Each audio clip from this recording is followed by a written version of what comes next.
stand back up again. Just lay there on the floor. Seriously, you know what, I'm gonna hold them again.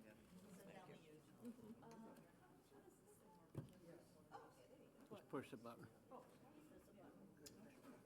The button. Yeah. Oh,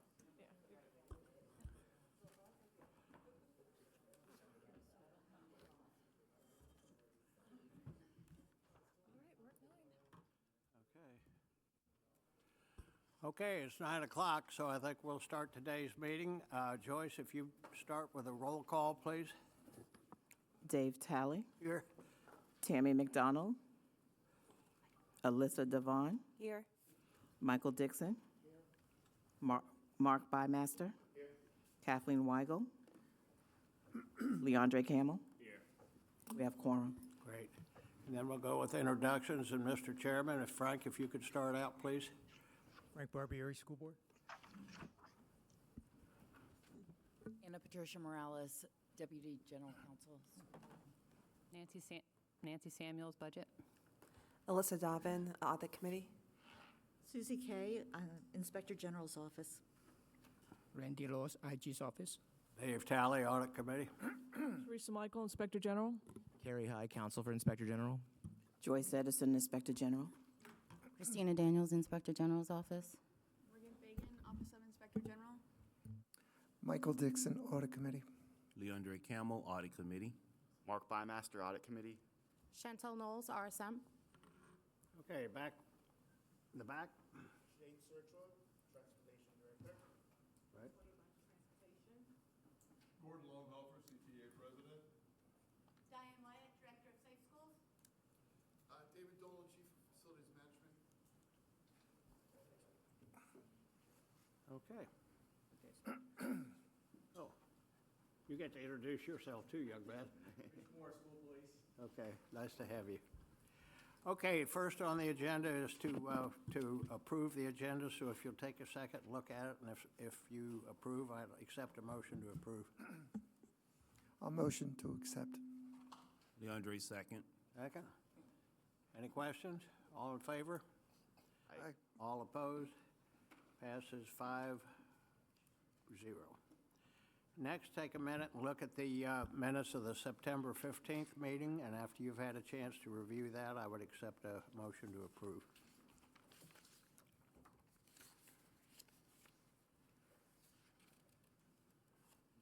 Leandre offers a motion to approve the minutes as presented. We have a second? I'll second. Discussion? All in favor? Aye. All opposed? Passed 5-0. Okay, public comments? Hearing none, we'll go to the Inspector General report. Terry? All right. Well, thank you, everybody, for coming here today. I do appreciate the participation and the fact that everybody is so engaged. There's a lot of committee meetings that are just absolutely snoozers. And audit, I mean, as an investigator, audit's challenging for me, so this is definitely not a snoozer by any means. So I do appreciate that and the support of everybody here.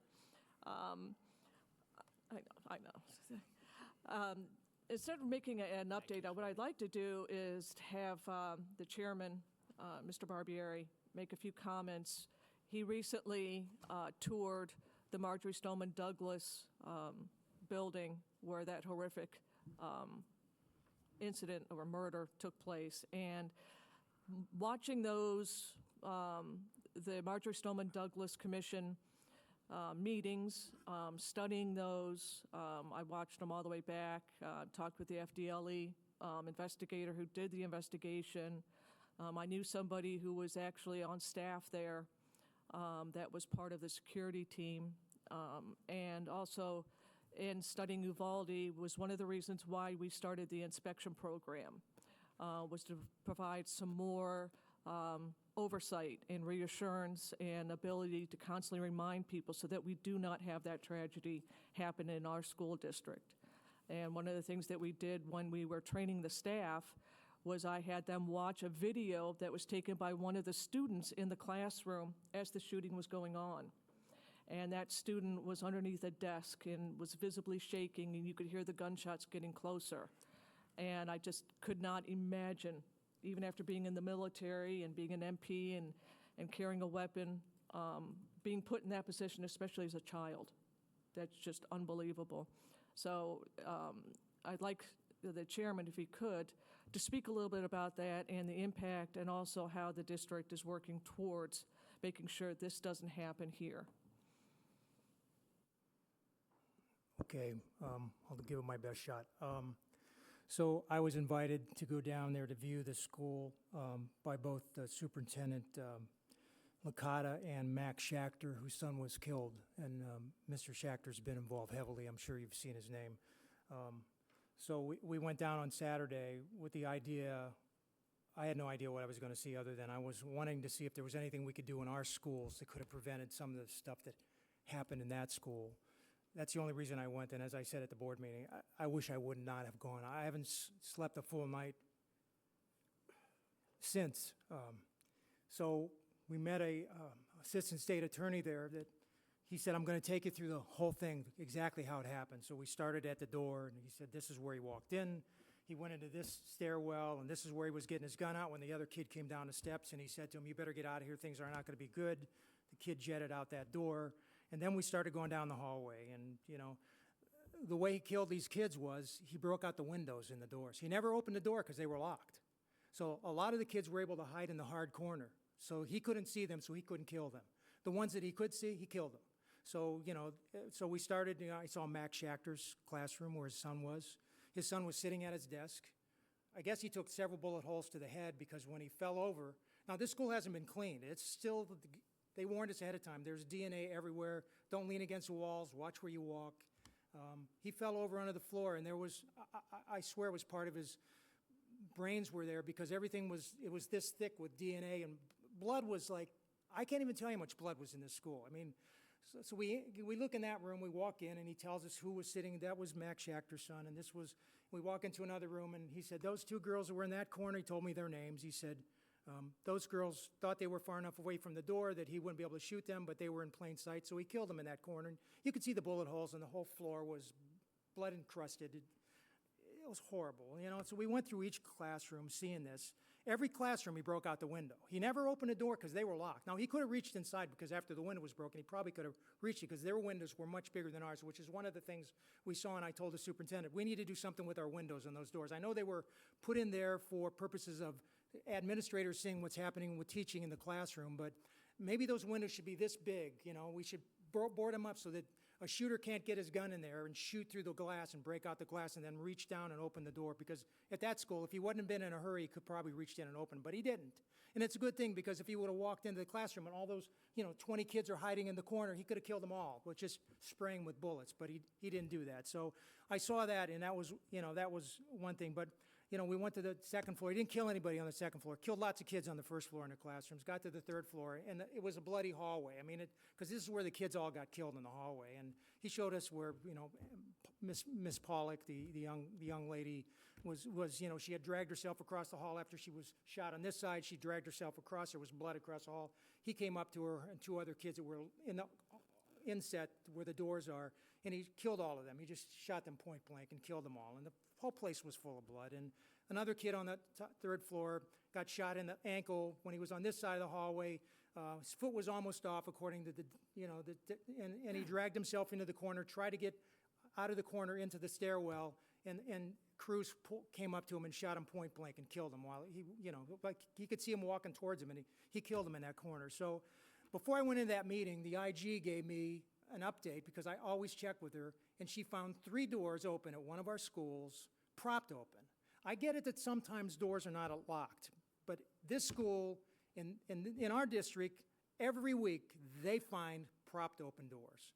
You know, and so I came down to Mr. Longhofer, and I apologize for calling him out, but I brought this up to the principal, to the superintendent and the deputy superintendent, saying, you need to make sure these principals get this message out, because I pushed for that board policy last January to make it, you know, against board policy if they find doors open, and it's not working, because the principals apparently are not getting the message out, because they find doors constantly open I don't understand why the policemen on the property that are assigned there don't find the same thing. If they're in the schools, they should be walking down the hallways and making sure these doors are shut and writing these teachers up. But it was my opportunity at the board meeting, and I was angry about finding that report and then seeing all that blood and all those dead kids, that I just said, you know, this is enough. This policy needs to be followed, and teachers need to be reprimanded, and I don't even think they should get 3 warnings. You know, the what do you call it, the graduated, so progressive discipline. I told the superintendent, I said, there shouldn't be 3 choices on that, 3 times on this. The first time shouldn't be a slap on the hand and saying, don't do it again. The second time is written, and the third time it's serious consequences. They should be warned once with a written reprimand. The second time they should be terminated. It's enough. It's enough. If you guys would have walked through that school and saw the blood all over from all these kids that were dead, you would feel the same way as me. It's enough that we leave doors propped open in this district. I'm sick of it, and I hope that the IG will get on it, and I hope that the police chief will get the message out to the officers in the schools. It is enough with the open doors propped open. It's enough.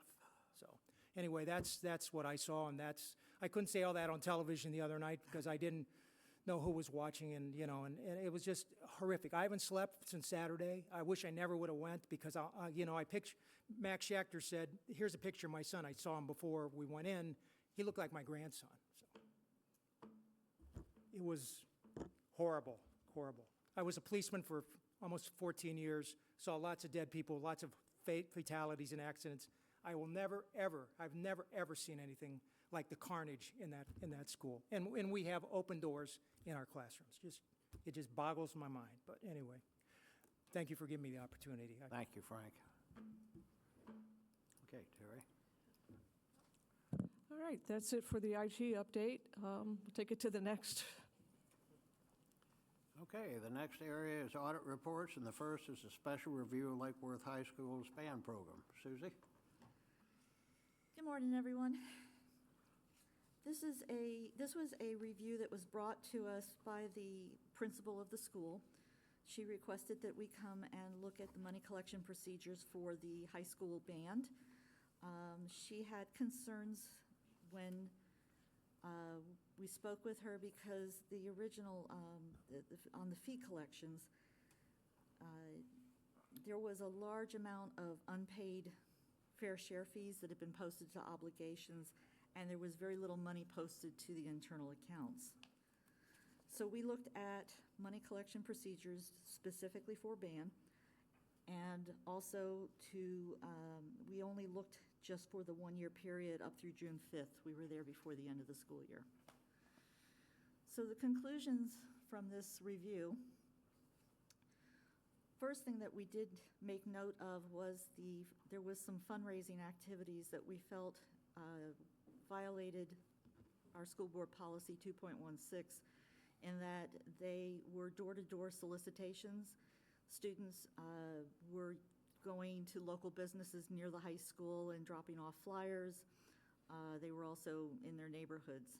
And door-to-door solicitations are not safe, and they are not endorsed at all by the school district.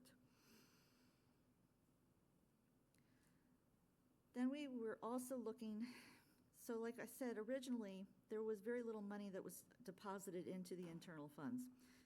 The auditor who did this project, in interviews, found out that there was a booster club for the band.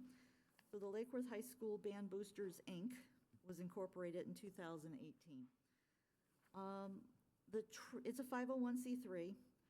The treasurer who is involved with this booster club moved to South Carolina several years ago and lives up there, but is still involved with the booster club and still is the treasurer and takes care of the money collections and the bank reconciliations for the booster club.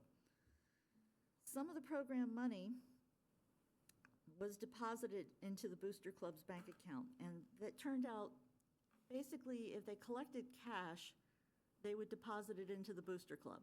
If there was something written out, a check that was written in the school's name, that would end up in the school's internal funds.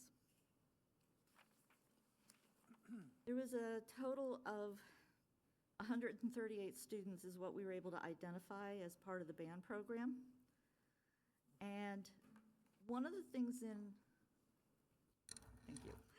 One of the parts of a marching band program is they tend to have what's called fair share, which is kind of like a fee structure of dues, where they will estimate what the budget would be for that year for performance activities, anything that additional money that they're going to need to do their performances, and then they divide it amongst the band members, and it's a commitment that's typically made. At this school, the expected amount to be contributed was $365 for each student. So for 138 students, we estimated there'd be a little over $50,000 expected in contributions for that year. We only identified $6,000 in fair share payments that were deposited into the internal funds. According to the band director's records, she ended up posting $23,000 in unpaid fair share fees to the student obligation list at the end of the school year. Echoing. The band director also stated that some of the fair share collections were placed into the Booster Club bank account. So what we were able to obtain from the Booster Club was their bank statements, and based on that review, we found that there was a total of $26,000 in deposits during the year. So if you take the expected $50,000 in expected contributions, and you take away what we know was deposited into internal funds and what was posted as far as obligations as being told they were unpaid, we are still unaccounted for about $20,000 that we just don't know if it wasn't collected or where or what it is. The Booster Club had another just shy of $6,000 in Booster Club bank account deposits that we were not able to identify what the source of the money was. We were told that the parents, the band parents, will participate in selling concessions at festivals, and they also sold donated items at the flea market, and some of the money may have been from those activities. But there was no fundraising activity maintained, and there was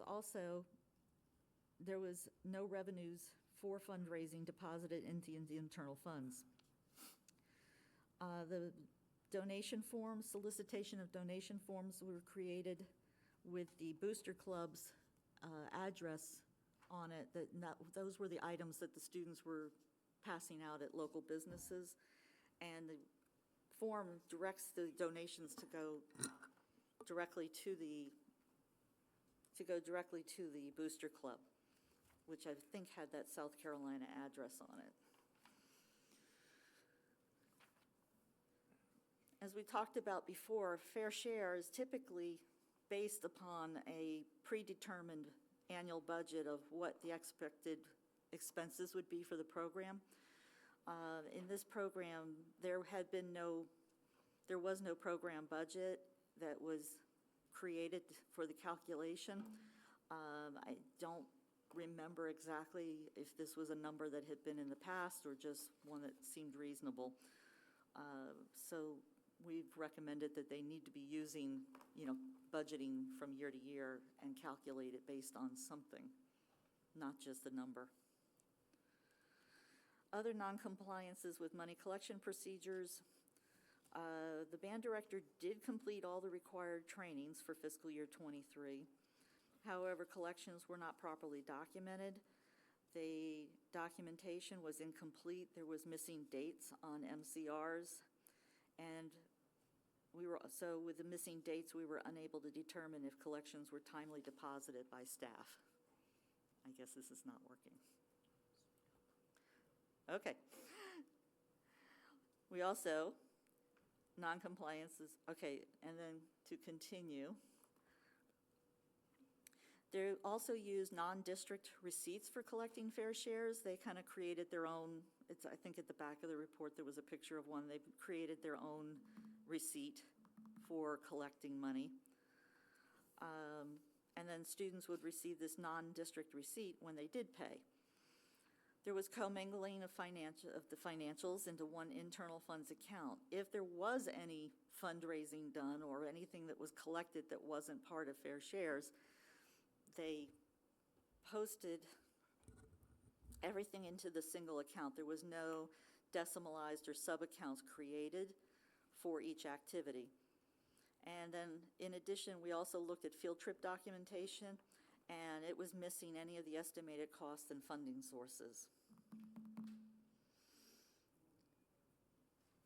The student financial obligations, or the unpaid fees, at the beginning of the program, students are required to sign a commitment form, and parents, that details out what the fair share fee is and any instrument rental fees that they're expected to pay. Out of the 138 participating students, the band director could provide 74 forms. 64 forms were unavailable. There was also numerous inconsistencies between the available commitment forms and the amounts that were actually recorded as an unpaid obligation. The band director did not keep payment records, and the band director relied on students to produce receipts at the end of the year to determine how much they actually paid. And that ends this report. Okay, questions? Comments? I have a, for the funds that were deposited into the booster account, I don't know how much access you had to to the booster. All we had was the bank statements that they provided us. So you could see the money being deposited into that account. Were those funds removed from the account and then later added back after there was questions being asked? Or were those funds, did they stay in that account the whole time?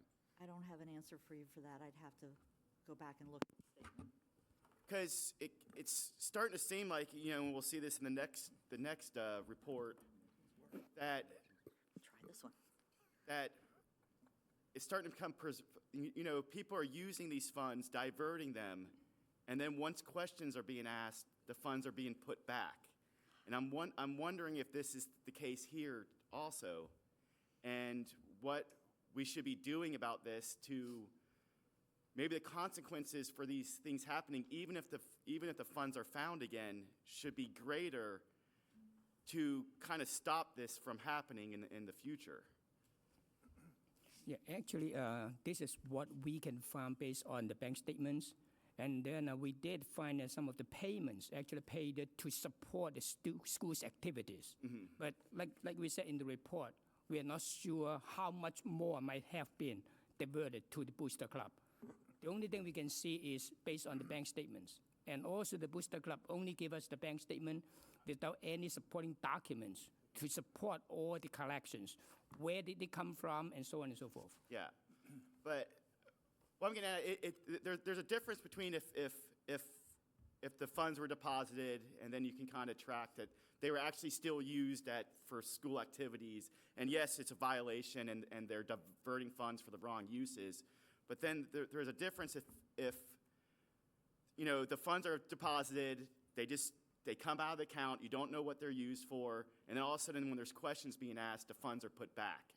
And I don't think it should be, okay, now we recovered the funds and let's hit them with a small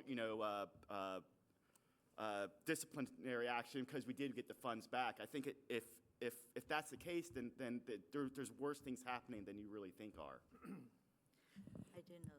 I agree, and I believe that one of the concerns is one of the things that I believe that the superintendent's office and Heather had spoken to previously is that our findings, they are taking, some corrective actions on those findings, and the fact that it's not just, oh, oopsie, we put it in the wrong place, but, you're actually diverting funds to an account that we have no control over. Mm-hmm. So essentially, even if the funds do eventually make it back in, it's not something that should ever happen in the first place. So I think that is something that when we present the report, give it back to the superintendent and administration, we'll have to respond as to what action they're taking to make sure this does not happen again. Mm-hmm. I have a couple questions. I want to start at the beginning. This band director, how long has he been a band director? The principal is on the remote, on the virtual. I'm not sure if she can give us that answer. I hope somebody can give us that answer. Hi, good morning. Hi. My name is Elena Villani. I'm the principal here at Lake Worth High School. This is my second year here, and I believe she has been the band director for, I think, like five or 6 years here. Okay. Second question. What came to your attention to bring this issue forward? Being new to the school, she was my only program that had a booster club. And being new to high school, I really don't know much about booster clubs. And when I started to ask her questions about it, she really didn't know much about it either. And it was just more of a reassurance. You know, I just kind of felt like I didn't have a handle of where the kids' monies were going, not going. I just wanted to get a handle on what was going on. And I was just feeling uneasy about no structure, if you will. And then there were kids on obligation that were getting ready to be cleared for graduation. And I just couldn't understand, where did this come from? Like, it was just me really just trying to get an understanding of my new school. Let me ask you another question. That's a great answer. At the end of the school year for graduation, was this, whatever the number is, $30,000 or whatever, is that like a receivable from the students? That's correct. Is that right? So Yeah, it was it's an $30,000 obligation, right. obligation, excuse me. Yeah. I'm an accountant, account receivable. I'll do the school translation. Yeah. So there was $30,000 from this safe fare or whatever it's called. Right. That wasn't paid, that remained outstanding. So the principal saw that, right? Correct. Okay. Now, how does that relate to an internal fund examination? Does this at all relate to one of the internal funds that was done? We do all the schools, right? Yes, sir. Okay, so this was brought in June. So during our fiscal year, was that internal fund examined? For fiscal '23, we haven't got to that school yet. We're doing those right now. So we just, June 30, 23? Yes, sir. Well, there's a report in here on that, and it appears like we're moving forward real well on that. So this was one of the outstanding schools that wasn't done? At the time we did this work, this was done by an auditor that's not with us anymore. She's resigned. Okay. So I'm kind of filling in the blanks on here. We did the work over the summer, like June, like around June, July, I believe was when she did a lot of the examination on this. This internal audit was open, but it came forward quicker because of the principal's involvement. Correct. Accelerated the examination. Okay. Correct. I have a couple other comments or notes. When the auditors, us, went to check on this door-to-door solicitation from the parents, why did we use emails? Which nobody responded. 3 of 28 responded. Why did we use emails? I believe that was. Well, that is the information that we got from the school with the email and the phone number, and then. Why didn't somebody call them? Because nobody answered. So we Doesn't say send out that- the doesn't emails, say and that in then the that's the report. we only get the response from one parent that talks about, the door-to-door solicitation. We tried to reach out as many as possible, but there's only By one. email? By email, yes. That's what it said, but you just said nobody answered the telephone. Well, I'm just trying how to read many? the report and understand how deep you went into this. Understand how many that the auditors contacted? I need to go back and then look at the working paper since, like Susie said, she has resigned now for the auditor. She is conducting this audit. Okay.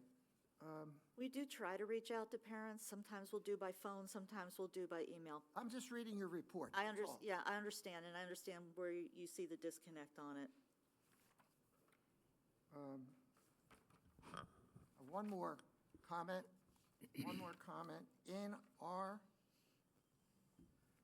we're telling this band leader in this letter dated September 26th, manager's response. The band leader will keep all documents in a binder throughout the school year. All documents will be submitted to the confidential secretary at the end of the year. You're going to let them go another year, and nobody's going to pay attention to this because they're keeping it in a binder. Don't you think we should accelerate our review going forward? That's just my comment. You don't have to answer.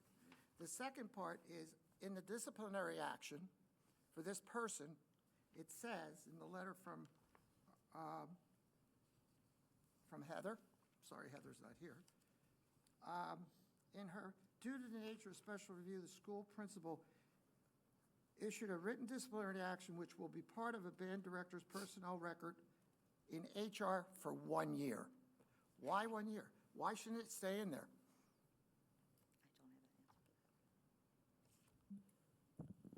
That, I'm not sure. Do we have somebody from HR here? We were just talking about disciplinary action 1, 2, and 3 for different things. Here we got something really different, and we're going to lose it in 12 months. And I'm just, where's our follow-up to all our findings? That's all. That's the only question I have. Now, we will do the follow-up. That is done every 6 months, of course. Now, I don't know if it's kept in for 1 year because maybe Says there's, I don't know if maybe it's because of a personnel rule. Oh, okay. I'm not sure if that could be because of a personnel rule or how progressive discipline works. I'm not sure if that could be why that states that. Maybe the principal can give us a clarity to that. Yeah, so it's my understanding that if it's a first offense, and from my understanding from the report, there was never stated that money was actually missing or that it was stolen or whatnot. And so it's part of the progressive discipline. So you start with that level of like what is called verbal coaching with written notation, and then it stays in-house. And if in this year she should have anything remotely close to not complying with any of those directives, then it moves up a lot more expeditiously than if you didn't follow the progressive discipline. Okay, thank you. I have one last. Where is the response or lack of response? Is it in your report? There's a lack of response on any of this explanation from the band leader or band director. Where is the response that should be in here? You just leave all these things open, hanging, and I'm sure she was asked. But is there an answer that should be in this report? Not being the auditor, Okay, again, it goes back to that. Yeah, but she has a manager. She had a manager, you have supervisors. Right. I mean, that's not the answer. I'm not criticizing. I'm just going after this one. No, you're very right. We should know that answer. And that is something that we'll make sure. Thank you. Well, actually, during the review, the auditors, tried to contact and then reach out to the band directors to get as much information as she could, based on what we found, to clarify anything that is not clear. So all those information we already put it in the report that we were able to get from the band director.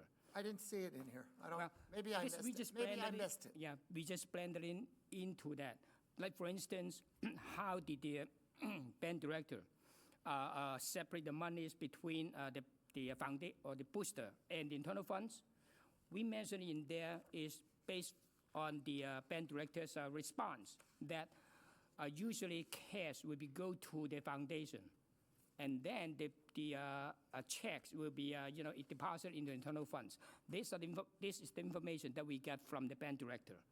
It's not from the principal or anyone else. No, So we I did understand. contact with I'm them. talking about the band director. And then at the That's all end, I'm talking about. Yeah, at the end, the findings, the response from the principals basically is a joint response from the band director and the principal. Is this a draft that we're going to vote on? Yes, sir. Yes. Okay, thank you. I think there might be another question. During the report, you stated if checks were made out to the school, and I'm struggling with the if. So- okay, maybe it's just bad language, but basically what we were made to understand through the band director's comment to the auditor was if they had checks and they were written in the school's name, not the booster club, they were written in the school's name, they were deposited into internal accounts. But if it was the school's fundraiser, shouldn't the checks, all payments be made out to the school? I don't, Right, I'm and that ignorant was, to- that was part of the comment that was made about the fundraising. There was fundraisers that the Booster Club seemed to be the sponsor of. There was a document for donations that was made out to send the donation directly to the Booster Club, but it was given to the students to do the footwork. It just, It was very blended. yes, it is blended and it's a little a mess. Now, I will tell you, I will say that I will not be voting to accept this report as presented because there's just I have some reservations there, but I still have questions. The Booster Club is created by parents. Well, how are the Booster Clubs created at the high school levels? And can that be answered? Yes, it's generally started by parents. Of students at the school? Correct. Okay, so we have the treasurer that lives out of state. We don't, generally, the school does not have any control over the boosters. Oh, there's no relation. Okay, got it. But this is an unusual circumstance where the band director was giving the fair share to the booster. Normally, the fair share goes into internal accounts. All right, understood. Now, policy 2.16, which prohibit I feel that if at all possible, that policy may need to be reworked or looked into, which strictly prohibits, because just in my neighborhood, I see a lot of elementary students doing the little book fundraising things. Of course, they have their parents with them, but just to say it's strictly prohibited. I love the language from a safety perspective, but it's occurring countywide with certain fundraisers at certain schools because students are doing door-to-door solicitations with their parents, of course, and with adult supervision, but the policy says it prohibits door-to-door, but it is occurring throughout the county. So, but that's just one, that policy may need to be looked at, or just the principals of the schools may need to get a little more information as to why those things should not take place. And the report that I think it should, my reservations on the report is because it does not include all of the contact methods to the parents. We may need to include that information or make the modifications to the report with that information being included. Now, there was one other inconsistency. I heard one inconsistency and could be incorrect. The principal stated that the band director has been with the school for 5 years, but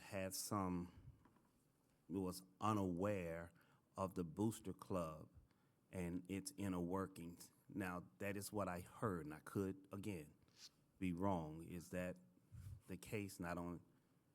So the principal, not the principal, if the band director was 5 years, did the collection over this time period with Fair Share and the Booster Club, and to make the assertion that the band director was unaware of the relationship with the Booster Club, those are my inconsistencies with the report, and I'm just trying to get some understanding, if at all possible, which is why I can't support this report going forward, because there are just some inconsistencies with it. May I clarify my statement, please? Yes. Thank you. What I meant was that we haven't been able to specifically get something in writing, or I guess she has not been able to in the previous years, which is why I initiated the investigation. as to what are the specific rules with regard to booster clubs, because the school doesn't necessarily own the booster club. So it's not that she didn't know that there was a booster club, she just didn't know exactly all the guidelines that were required on behalf of the school in efforts to support the booster club. That's the principle. The school shouldn't be supporting the booster should be supporting the school. Correct, my apologies. Like how, she wasn't aware on how she can incorporate the booster club to support the school, like what the specific guidelines were. Yeah, typically the boosters will fundraise on their own and then provide those funds to the school, or purchase items or pay for supplies to support the students that are in the program. And the that's how typical way she it works. understood it, correct, and that's how she understood it to be, and that's how, to her understanding, it was being utilized.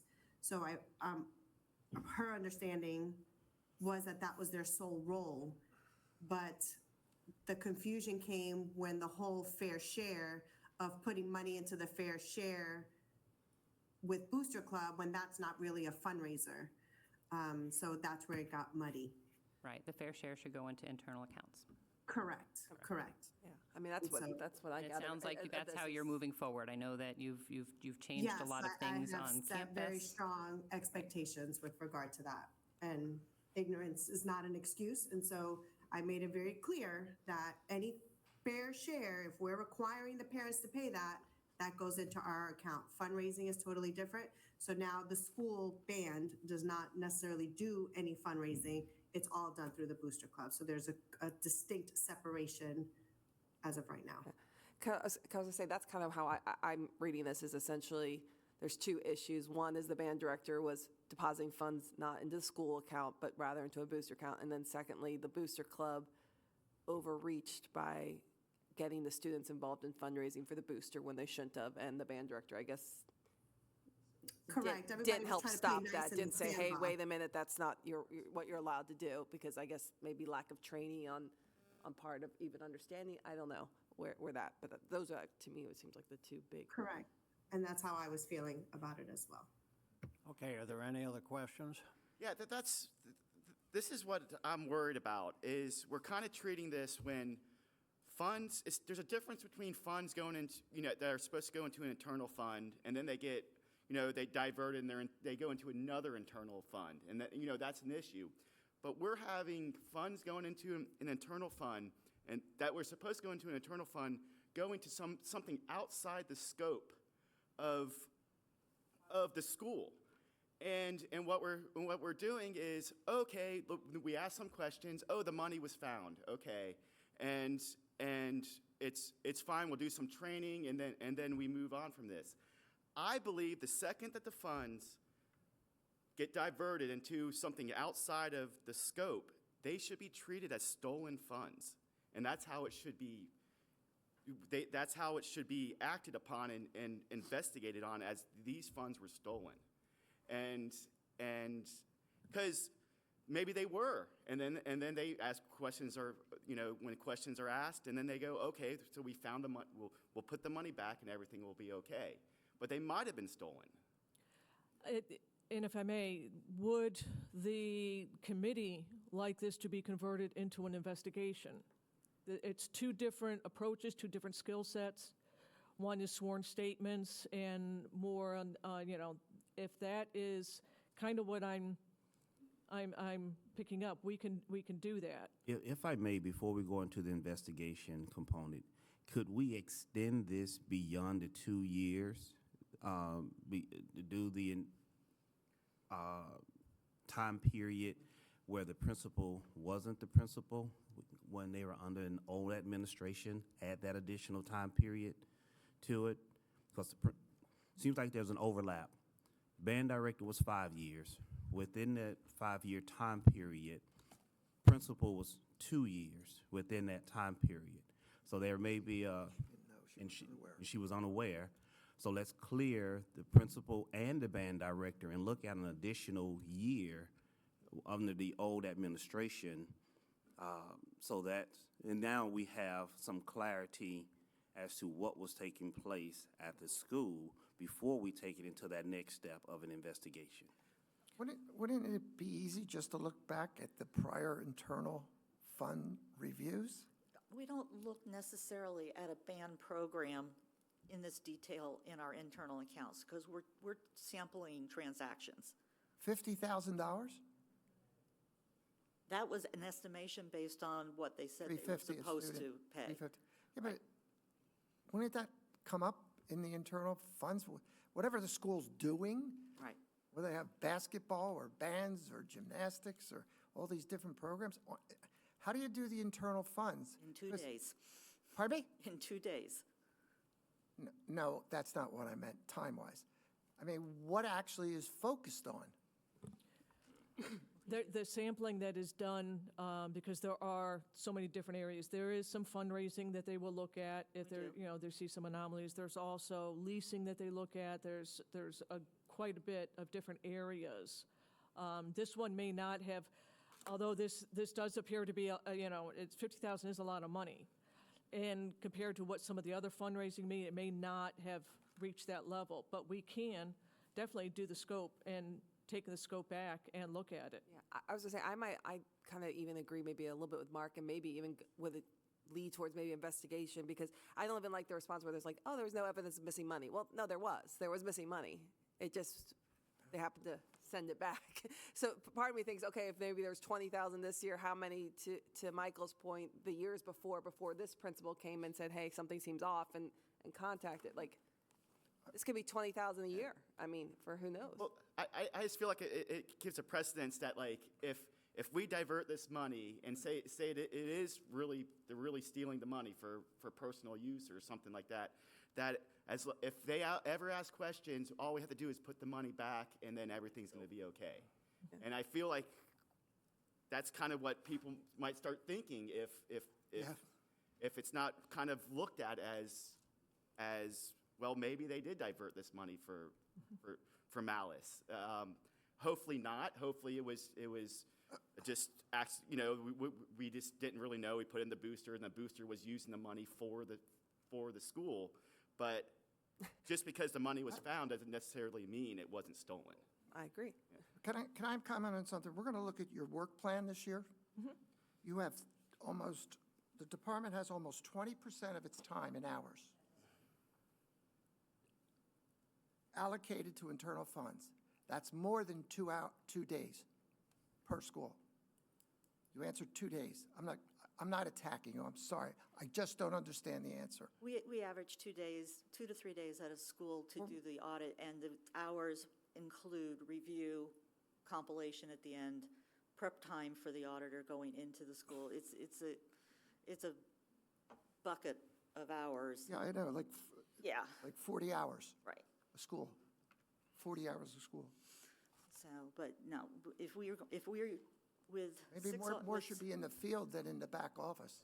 Problem is, if we stay in the field, we don't get done by February, March, and get the report to the state in their timeframe. So you have internal issues there. Actually, Just doesn't make- I'm looking at actually, the work plan. budget, The work plan, which became obvious to me after reading these two reports that we're talking about today, it seems like that field work appears to be a lot more important than being in the field for 2 days at a school. We find it amazing, So I don't- for the short amount of time we're in the schools, Yeah, the auditors do an amazing job of, we used to call it finger of God. All of us, whatever your sample you picked, always ended up finding that one anomaly that would lead to something like this.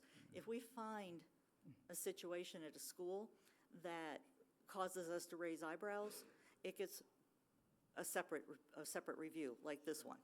Sure. Will be done. So we do see a lot of things that then become these special reviews. This particular one came through the principal. yeah, So, scary. But we do, I think, quite a good job. That's great that the principal picked it up. I mean, that's a good example of what they should be inquiring about in there. yeah, I just want to supplement on this is, in our budget, we usually, our budget is about 32 hours per schools in average, okay? So 32 hours in average is about 4 days, but it also includes the travel times for the auditors to go to the schools back and forth. Preparation. So the preparation work. So basically, the actual, the on-site field work is about 2 days' time for them. And then talking about the high schools, there's so many different programs in there. If you look in average, our high school would have more than $1 million in and more than $1 million out every year. So in terms of doing the sampling, we really cannot do, a very detailed examination of every single program for every year No, of every school. I'm not interfering with your work plan on how you do your job. That's not my point at all. That's not my point. I'm just comparing hours being allocated to what you're saying it takes in the field and back office. I know you have to do sampling. I know what that's all about. So I'm not going after your programming. Okay, are there any further questions? Mr. Chair, can I ask a question? Yes, Mr. Chairman. I thought the district was trying to move more towards having online payments rather than having people kids bringing in checks or cash. And was that happening here at all at this school? Were Not for the the- online not for- accounts set up? I don't believe so for the band program. I don't think they had any online set up. Should that be a requirement that it's online so that, I know some families can't go online because they don't have the funds or whatever, but I mean, if they were paying through an online account, then you could all monitor that from here without having, I know you still have to go out there, but at least you'd see what's coming in and it's in one place and you'd know if things were going back out. I think that, that should be put in place for all of these programs is they should be online for the money to come in. We do strive to have all of the fees online. We ask all the treasurers to put as many as they can at the beginning of the year. We just can't force it. I don't know how we force it. Well, maybe we need a board policy. Maybe your department should bring it to the superintendent so we get a recommendation from him to put a board policy in place that said all these accounts have to be online. We offer training, for the treasurers, we offer to help set them all up, but not everybody takes advantage of our offer. Thank you. Okay, we need to move on. Is there a motion to approve this report?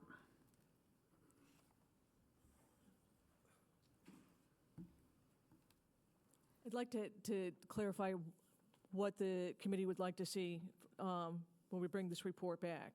I understand you want more details on the contact on the individual with the parents, as well as expanding the scope going back a year or two. Yeah, I'd like to see what happened between the time the money got deposited into the Booster Club and then was found later on. That's what I'm interested in, is what happened with those funds between that time. Yeah, I think just more a timeline in general of when. Activity. Susie, were the deposits, when you saw the statements, are you saying there weren't deposits in there until you asked a question?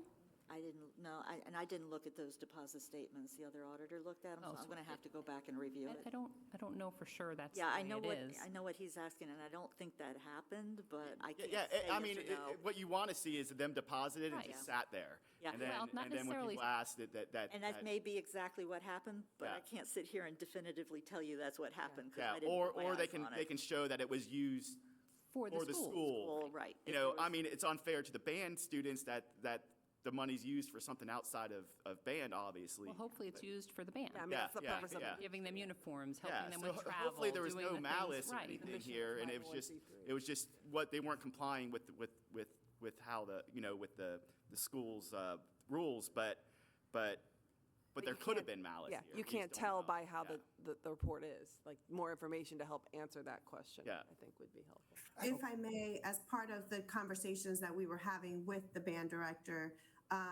there was never the uncomfortableness of feeling like, where was the money and why was this massive deposit?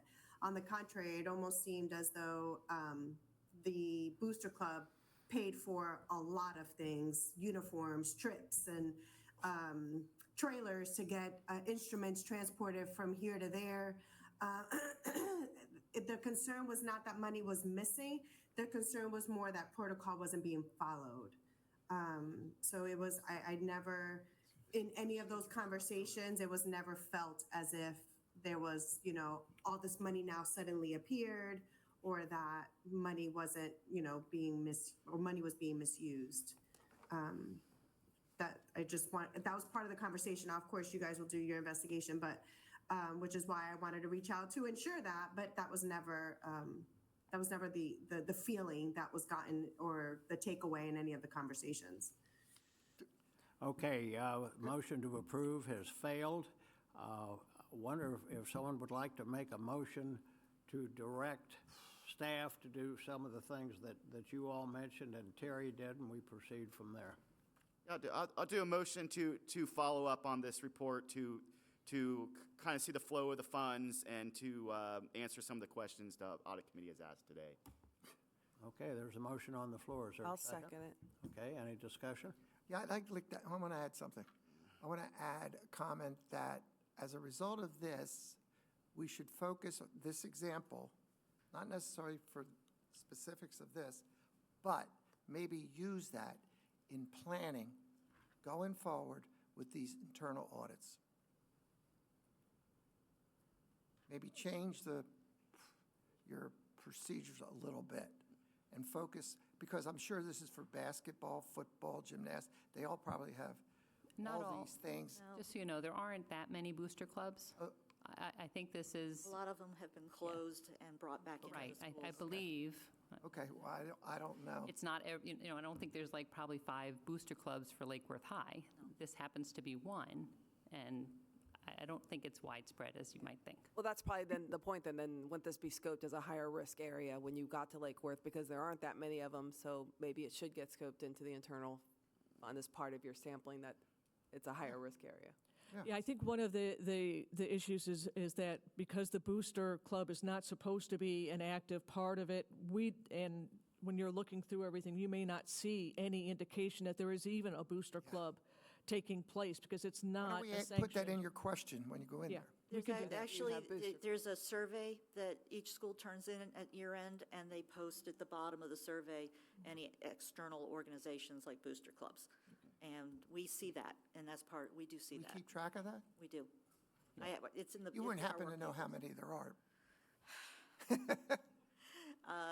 I haven't kept track of it now for more than a year, but at the time I was keeping track of it externally, there was probably less than 100 from the, booster clubs, and they continue to disappear in a sense that the district has encouraged them to be brought internally. Thank you. Oh, actually, there's another potential issue is about our jurisdiction. We may not have the authority to audit or get the information from the booster club because they are outside organization. They are not affiliated. I understand that. I would just think if it's a higher risk, then maybe you go, okay, the band program has a booster. There's a higher risk that there's a chance funds could get diverted. Let's look at the completeness of our funds, because you can control your funds, right? Correct, Or our and in this funds versus- situation, our funds were lacking. Right. Because you're right, you can't go to the 501c3 and say, hey, open your doors, let me see Correct. all your stuff. I And get that. Fortunately, they did provide us with some documentation that we were able to use. It really depends on how cooperative they are. Right. Okay, we have a motion and a second. Are there any further questions? All those in favor of Mark's motion signify by saying aye. Aye. Opposed? Carries 5-0. Okay, let's move on to item 2, special review of money collections at UB Kinsey Palmview Elementary School. Susie, you're up again. This is the Susie show today. Hang in there. Okay, Joyce, can we? All right. So UB Kinsey, this actually was a referral that came to us through the Accounting Services Department. They had concerns related to deposits at this school. So this was a money collections review, again, based on their concern. So the objectives were the typical money collection review objectives, to making sure that everything that should be in the bank is. There were no boosters involved in this. So we looked at the period from July 1st of 2022 to October 28th of 2022. This was just a 3-month review. At the time that we received the complaint, October 21st, we went up and did a unannounced cash count and a review of what the contents in the safe were. The concern came from county services when the school treasurer was asking for assistance with an overdue bank reconciliation, and the staff determined that there was 3 deposits in school cash that did not appear on the bank statement. School cash being the school's accounting bookkeeping system that they use. There was 1 deposit that was recorded as $845 at the school, showed up at the bank as only $176.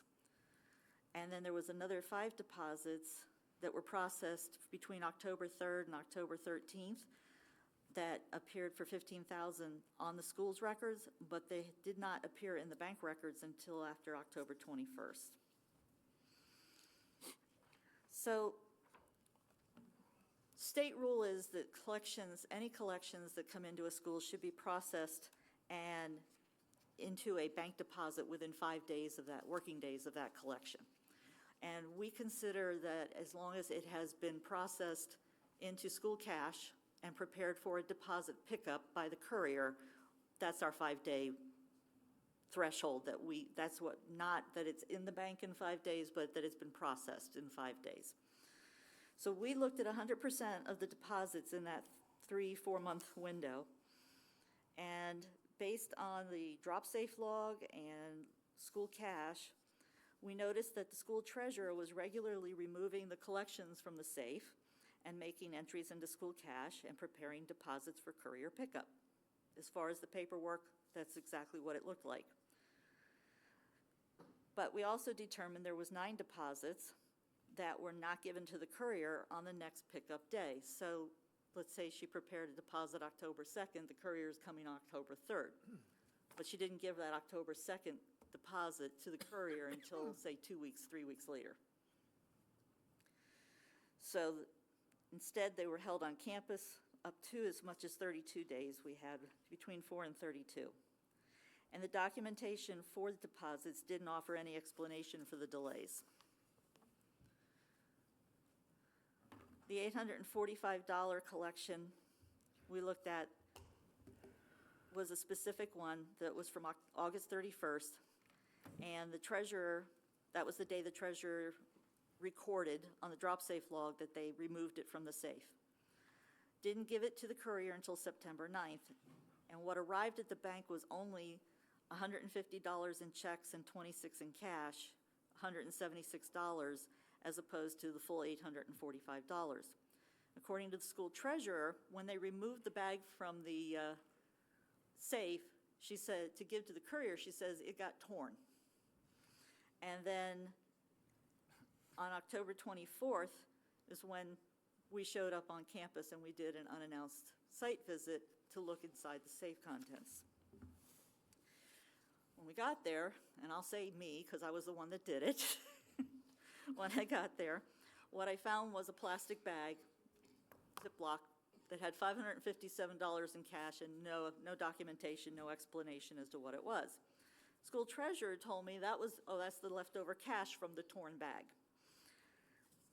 But she couldn't explain why it was 112 short, because it was supposed to be 845, 176 got to the bank, 557 was still in the safe, where's the 112? Had no explanation.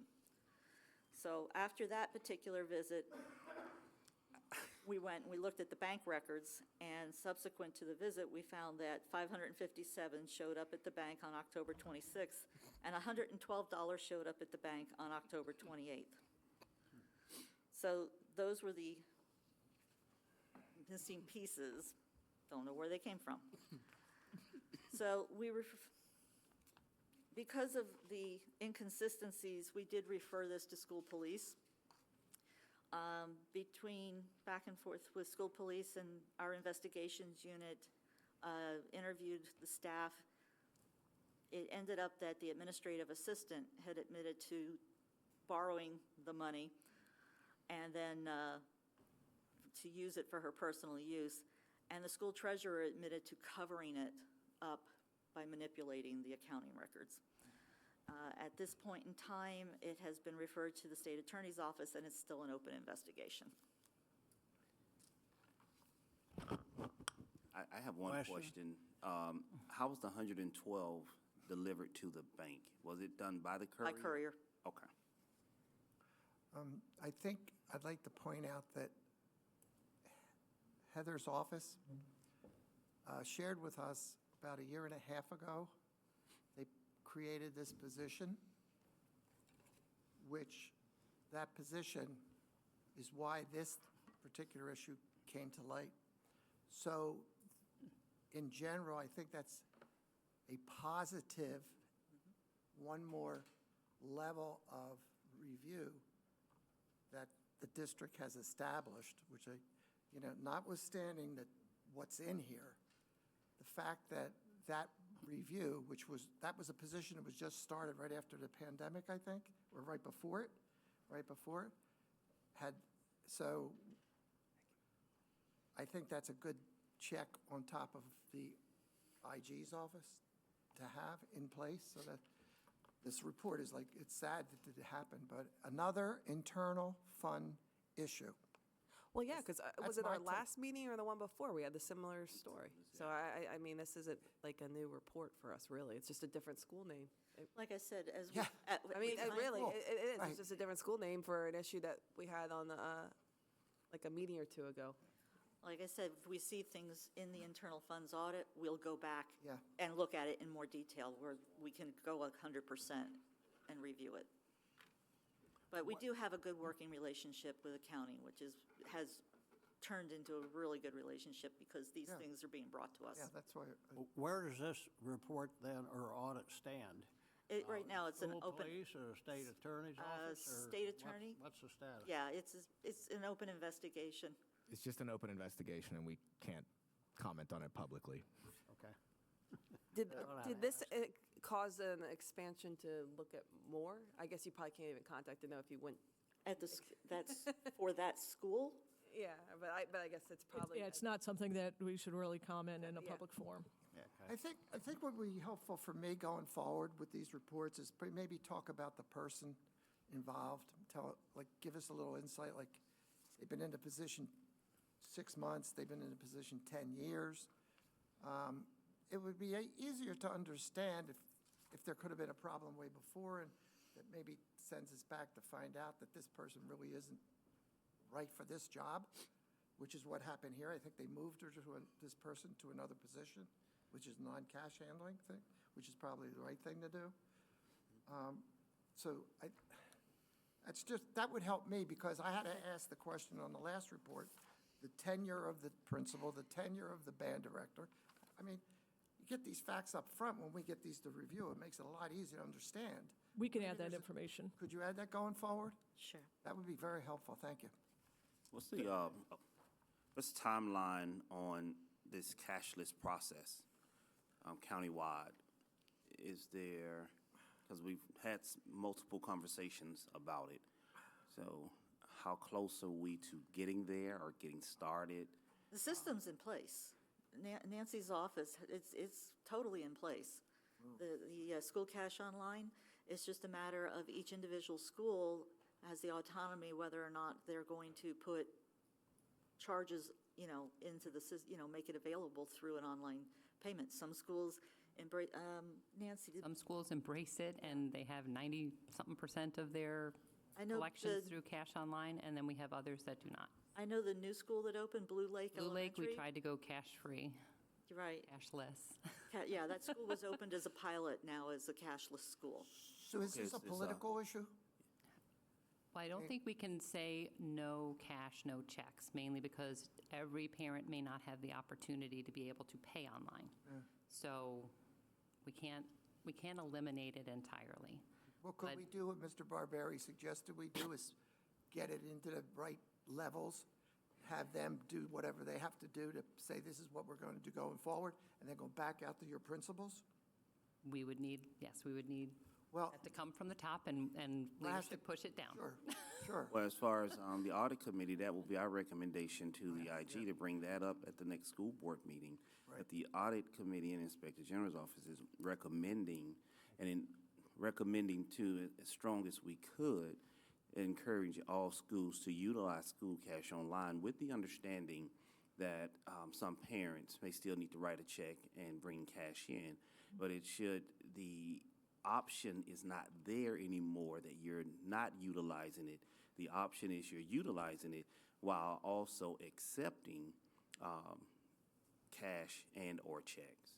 I can make that part of my IG update at the next regular scheduled board meeting. I can discuss the concerns that we've had with the cash and discuss this and with these reports and going forward with the internal funds and how this has raised such problems and concerns, and it is fraught with issues. And that our recommendation that from the Audit Committee is that we follow what many charter schools have done, which is to go cashless. And I can make that as part of the recommendation. I'm sure that the board will also be supportive. Okay, any other comments, questions? Nancy? At the beginning of every school year, we do put out bulletins to encourage the use of the school cash online, offer the training, the assistance to set up all the fees. We do that as my FAST team does in accounting. So we have the availability to do it. It's just the forcing is the thing that we'll have to work on. I think there should be something in place, those schools that do not accept that, it's not a force. You're a school in Palm Beach County, you're doing this, and the option exists for you to accept cash. I don't know, maybe that's the city manager in me talking, so I'm gonna just. Okay, any other comments? Yeah, I have a quick one. For situations like this, my fear is that the motive part of like the fraud triangle is moving from greed to necessity. Correct. And I think possibly there should be like a county-wide like memo sent to all the principals or the heads of these schools, and without mentioning names or this situation, kind of going like this is becoming a problem. Maybe we if these things are caught, then this is going to happen, and show the consequences of what's happening to maybe deter maybe someone that's even thinking about doing something like this from doing it. It's fortuitous that you said this. I'm working on right now an IG newsletter that we're going to start producing. And one of the things in there is a lessons learned section where we discuss different instances and different issues that are emerging and what happened and the result of that. So that is something that we can, and we're looking at some other things that were, conflict of interest cases, and we're going to highlight this stuff, and that will be something that we can put in along with that newsletter, and also we can do an IG advisory as well. Okay. Okay. If there are no further questions, I'll entertain a motion to approve the Mr. report. Dixon has a question. Oh, I'm sorry. Michael? With that in mind, your newsletter, with that in mind, I think what makes it difficult to have this happen is that we have a program that has these 3 levels of disciplines out there, and which I don't understand, but it exists. But anyway, if that 3 levels could be, I don't know what the right word is here, but maybe you could help me. Punitive, more punitive, instead of 1 letter going in the HR file for 1 year. I mean, that's silly. That's silly. That doesn't deter. What's happening, the world's a mess right now, and people need money, and they're tempted, and some people take that temptation and do something with it. Other people do not. It's not a total thing. But if you, as a result of these findings, the message has gone to the school board that we have to re-look at people that are doing this. I don't know how you do that. I'm not involved in the organization on the inside. Probably it's very touchy to do that, but I think that should be the aim somehow, because this is just like, move on. Okay, we got it. We caught the money. We know it's there. Okay, move on. And then somebody else is doing it out there, and there's no progress in the system that way. And we're spending a lot of time and work hours not producing any progress with it. So it's not a comment on how you address that. That's your problem. I think that is one of the frustrations that I've had my entire career. And from agency to agency, from the state to here at the district, where you say, every year I'm seeing the same things, and where does it stop? And I understand the frustration, and I have to be very cautious that I don't step over into the disciplinary section, but I believe that is where putting that sunshine on a disease kind of is the best disinfectant out there. And I think that by airing this and bringing this forward and shining a light on these issues, and if there's something like, an arrest being made, people pay attention to that stuff. And, and I understand what you're saying, and all we could do is work and communicate with the district, the issues out there, and you all bring forward that these are repeating. Okay, thank you. Could you also work on your newsletter with the Office of Professional Standards and include some of those things that could actually happen to that employee? That's part of the newsletter. Okay. Yeah, it actually goes, it's the lessons learned of this is what we found, this is what happened, and this is the result, and how you can avoid being that person. And it's asking those questions. And we do some outreach on some things saying, listen, you may not realize this, but this is a conflict. This is a problem. You can't just do these things. A lot of times people think everything is very black and white, and they don't realize that there is a lot of, just because you're giving a good deal to the school, you can't sell your own product to a school, even though you're giving it below, because it's not an arm's length deal. It's a conflict of interest. So those are things that we're trying to communicate. Thank you. Okay, anything else? If not, I'll entertain a motion to approve this report. Leandre motions to approve the report as I hear presented. a motion. Is there a second? I'll second. Okay, discussion? All in favor? Aye. All opposed? Motion carries 5-0. Okay, the last one for you, Susie. Yay. Lucky girl. I told you, this is the Susie Show. This is your day.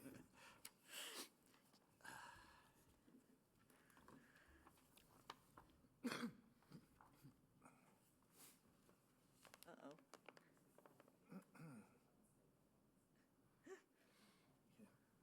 Running my business and this shit was happening, they'd be going. Yes. That'll work. No questions. No questions. You know you don't work for me, right? What? You know you don't work for me. Yep, ready? Okay. So this last report is actually a follow-up from Mr. Dixon of the this is the corrective action that was in response to a report that Randy reported on 2 months ago. August. In August. I was out of town that day, so he got the joy of getting to present. So what we did is we have gone back and we looked at the principal's response for each of the findings.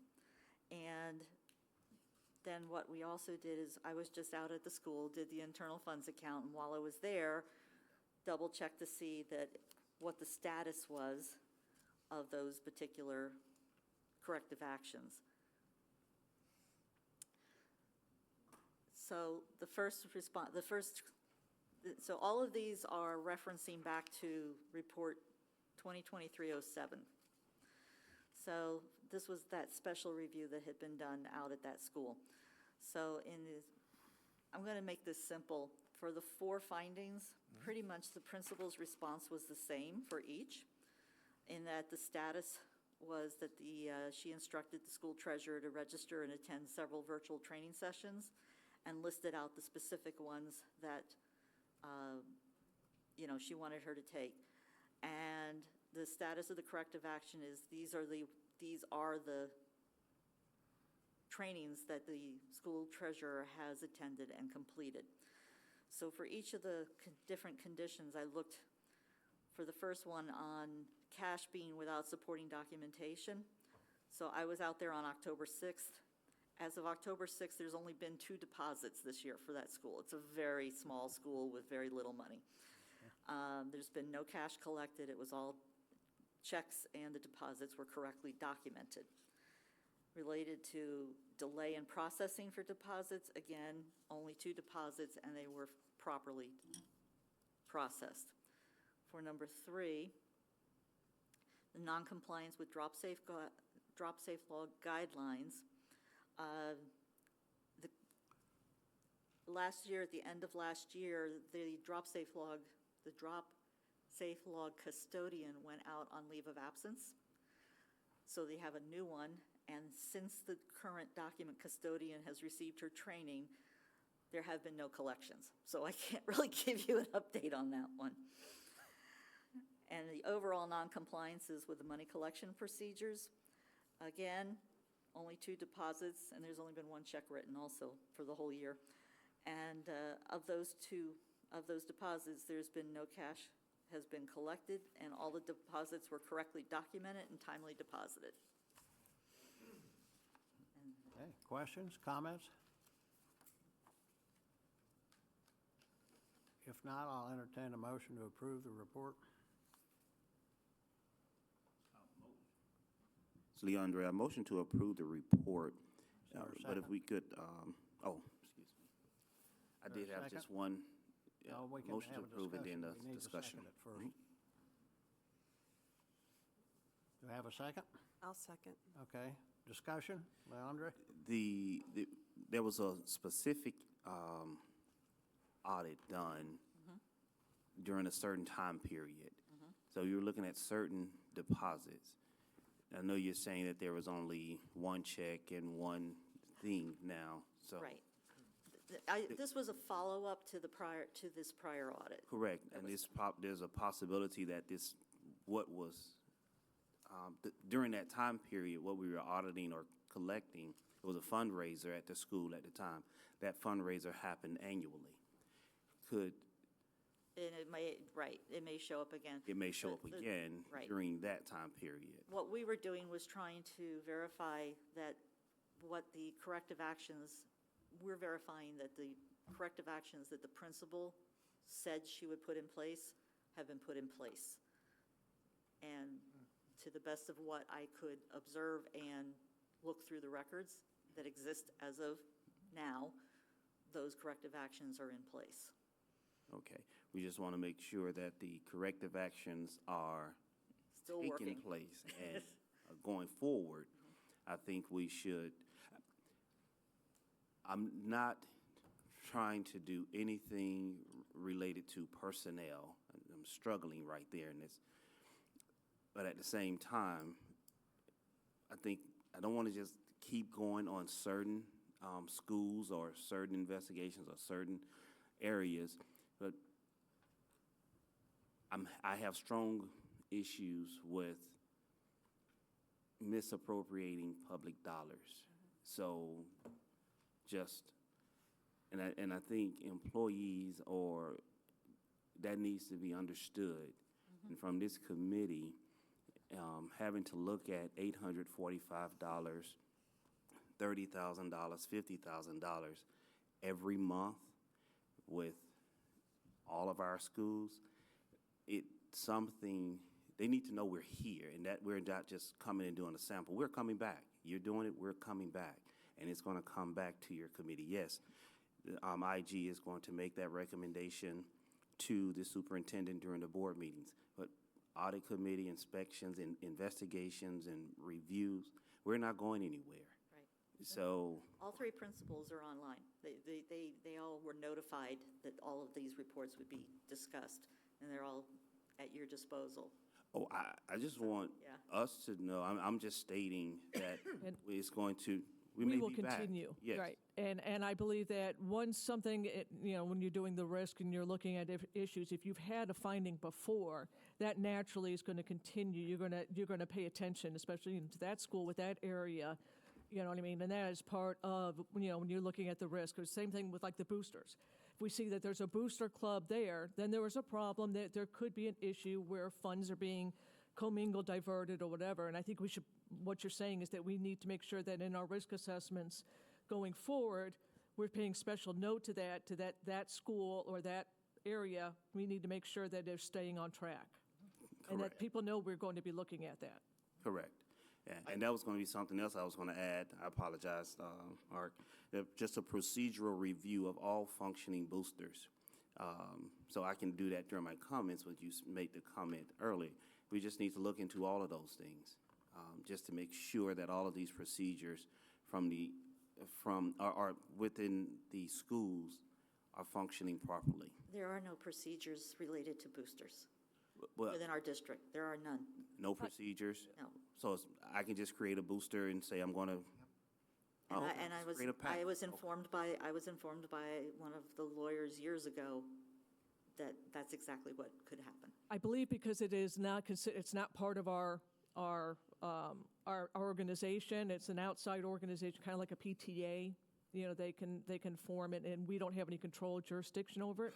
However, I do believe that we are able to, if there is a booster club at that school, and we know that there is one functioning there, we can pay particular attention to that sport that's associated or that activity that's associated with the booster club to make sure that funds are not being diverted or to the best ability that we can.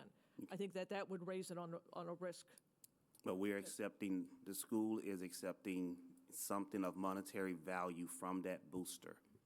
And that there's a policy, the donation policy or gift policy or something in place as to how we are getting, how that school is, accepts the funds, be it.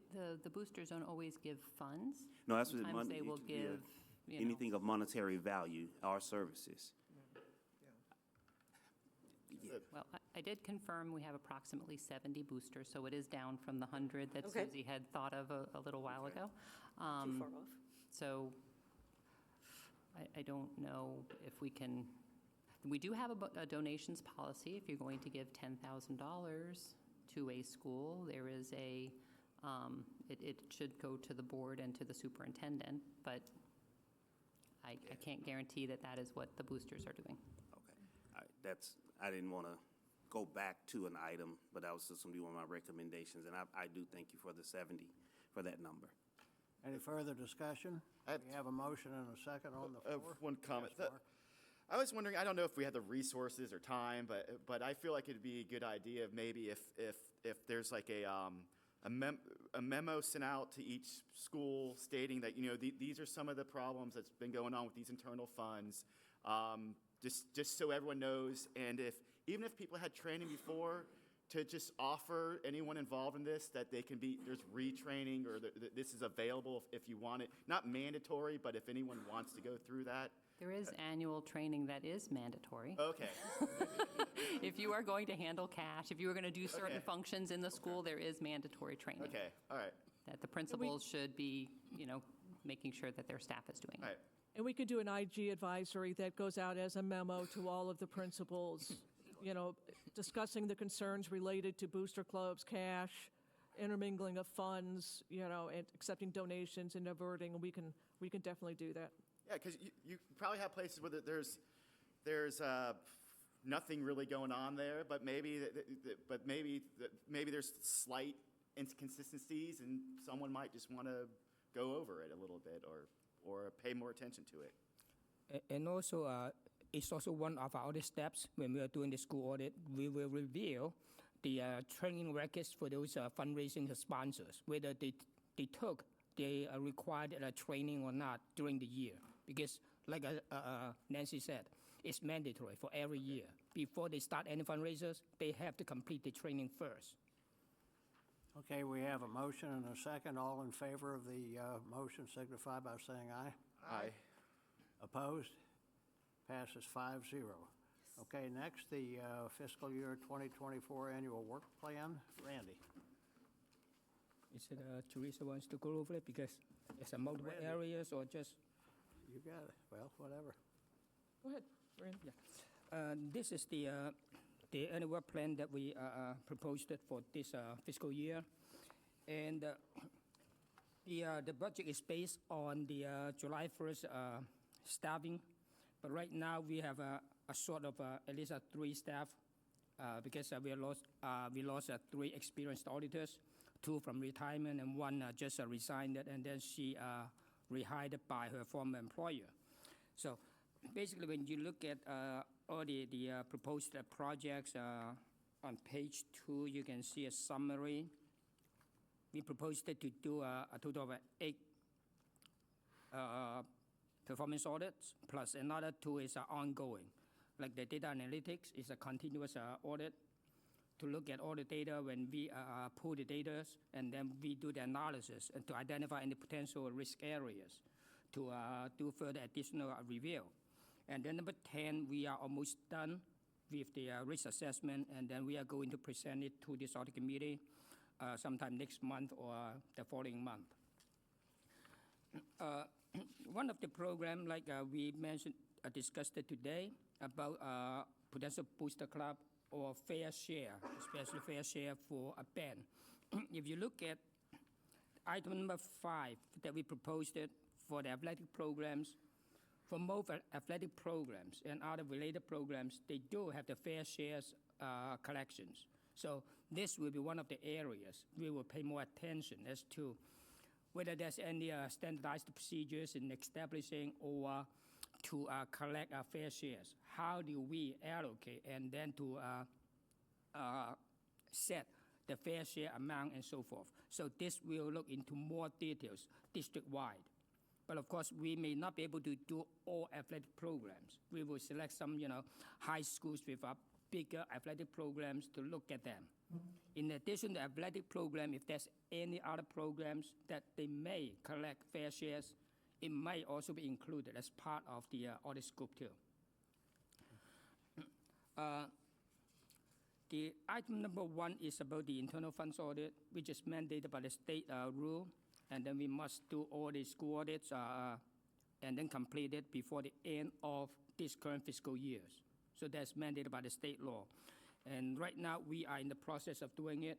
And like I said, we are losing 3 experienced auditors, and right now we are a little bit behind our schedule.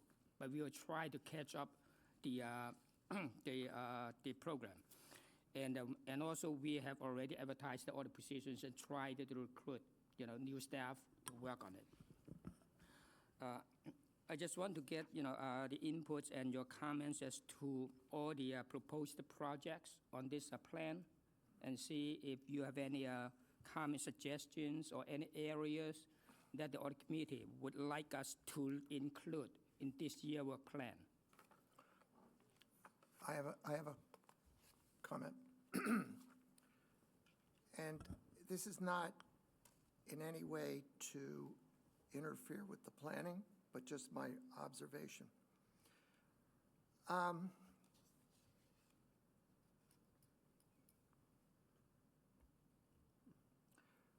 This number, you recited the athletic program, fair share, and there's an allocation of hours. Mm-hmm. And then we allocated the same amount of hours, and I'm just asking why, to the Lake Worth High School flea market. One school, one flea market, same amount of... Why is that? Now, for the free markets, what we are doing right now, in addition to look at all the collections and then how did they process and then to control the money collections, we also do a number of on-site observations. Because this program, we contract it out to an outside consultant to do the money collections, to lease out the spaces to the outside vendors and so on. To the flea market? The flea markets, yes. Flea market. So it's not run by district staff. Okay, got it. So that's why it would So take... let me ask you a question. How much money is that?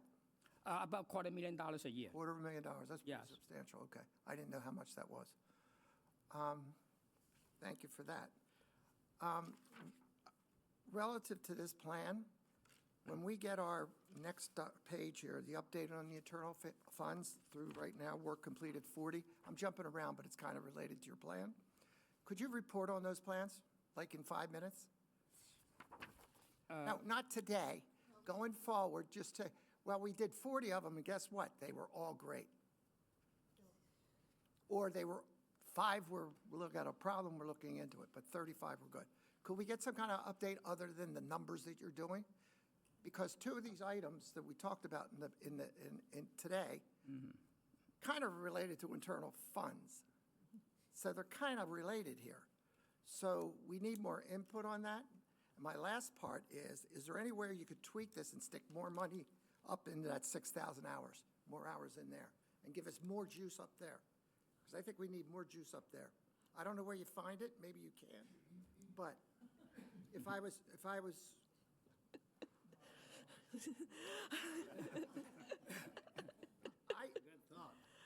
example today's a great example. We need more action out there in the field. And I think I thoroughly agree. We need more auditors. We need more investigators. I'm working within your game frame. Right, yes. But that's based on staffing levels. Yeah. And if, I understand what you're saying. And, we're finding issues and as everybody's, we're juggling who we have. But if the board and the finance department would give us some more positions, I'd be able to expand those hours. That's why you're... And, Okay, I understand you're working within your ranks. Okay. and Ms. Samuels ran out the door. That's I told you I'm not in this organization. I really don't understand it. Yeah, but and I agree. I understand. Because especially when you're seeing repeated issues. Yeah. And it is concerning. Is this the same hours it was last year? What was last year's work plan? Yeah. How many hours? Yes. It's the same? Yes. And actually, let me tell you, the number of schools have been increasing. Like last year, it was 173, and now it's 134, 75, and then next year, it will be 177 schools, because we're opening new schools. So this year, we have 2 new schools opened, Joaquin Garcia, and also... You're keeping the same amount of hours? Yes, we only have the same number of staff. Right. That's the problem. The hours are based on our staffing. I was pointing out, if I was reviewing this and I have hours to move around, is there any way you could tweak the hours to move more? That would be my recommendation. That's all. Yeah, and it is. Our staffing, our hours are based on our staffing levels. Yeah. And again, this is a fluid process because as special requests come in, other issues come in, some things are put on hold, some things are moved around. So that is a constant. This is it's the plan for the year, but no plan ever stays consistent. Right. Okay. Yeah, it'd be like the 6,000 hours in internal funds. If you keep finding stuff, then that 6,000 hours can turn into 8,000 hours, just because that's where the problem area is. There's a separate line item, Yeah. I believe, for special review. Yes. And basically, when we find things within that 6,000 hours of internal, it Okay. comes over to that other. Yes. Okay. That's the remaining 1,600 hours. But like I said at the beginning, we have a total of 4 vacancies, actually. The school board approved that number of positions for us, and then I have 4 vacant positions in terms of auditors. So that's why, this is the proposed plan based on the July 1st staffing level. So, but because of the retirements and the resignation of staff, we may not be able to finish all if we cannot hire enough people to do the work. So this is just a proposed preliminary plan. Thank you. And then another one is just to give a very quick update for the internal funds audit that Mr. Dixon asked. Why don't we just For the- finish up with Yeah. I have a quick question on this, though. Athletic programs, that includes band programs, too, I'm assuming, or no? Like I said, athletic is much bigger than the band program, so that's why the terms that we use, just use the term athletics. Yeah. But like I said, when we see other programs that may also collect fair shares fees and so forth, we may include in this program too. Sure, because each high school, you've got 23 high schools potentially with a band. No, I know. I just think of athletics, so I only really think of sports. I just wanted to know that that line item also would include Band programs. Basically, any extracurricular programs fall under that athletic program line item? It could. It could, yes. I just wanted to confirm that, that's all. Okay, anything else, Randy? No. Mr. Chair, can I ask a question? Yes. So if you had the extra auditors that the board has authorized, would you be able to do all 182 of our schools instead of just 175? The other schools don't have internal accounts. Well, actually, what we are doing is just for those, they have internal accounts. because that is mandated by the state law that we need to do the audit of every school that has internal funds. Okay, And so then some we of are our not schools- covering other schools that they don't have internal funds. Okay, I got it. Okay, thank you. I have one last comment, sorry. For our internal audits this year, could you add to that internal audit procedure that if there's a booster related to that school, that we look at it? Maybe take 2 hours and look at it. I don't know how many hours, but everyone. Can we, I'd like to make that recommendation to your work plan Yeah. in the internal audit process by school. If there's a booster, from what we just saw today, I think I would recommend that. If I could, I may make an alternative suggestion. Go ahead. During the audits at the beginning, we do have a survey to ask the we said that schools whether they earlier. I have a booster club or not.